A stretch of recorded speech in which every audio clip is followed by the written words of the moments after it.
mbokk yi ginnaaw ba ñu leen nuyoo ñu ngi leen di jaajëfal ci topp gi nga ñuy topp saa su ne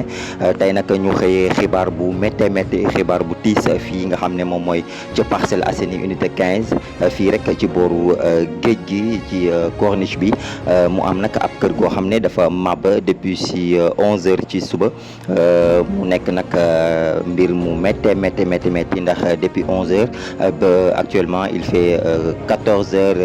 li nga xam ne moom mooy ñooñu nga xam ne ñoom ñoo nekk ci biir kër gi ñu nemmeeku ci ñu ne ab na ab maire bu nekk ci biir ak doomam boobu ba léegi nag ñi nga xam ne ñoom ñooy sapeur pompier ñëw nañu waaye defaguñu benn réaction ak ñi nga xam ne ñoom ñooy takk der yi di police préfet bi sax gis nañu ko fii waaye depuis boobu ba léegi dañoo sécuriser li nga xam ne moom mooy zone bi nga xam ne fa la fee bi am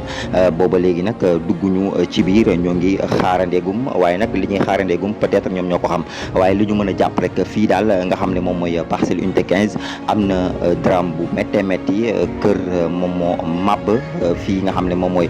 ci wetu corniche bi jàkkaarloog géej gi sapeur pompier nag ñëw na depuis si suba ñi nga xam ne également ñoom ñooy police ñëw nañu préfet également mu ngi fi donc ñu ngi xaarandeegum rek lépp lu fi am ci xibaar ñu daal leen koy taataanal jaa ngeen jëf.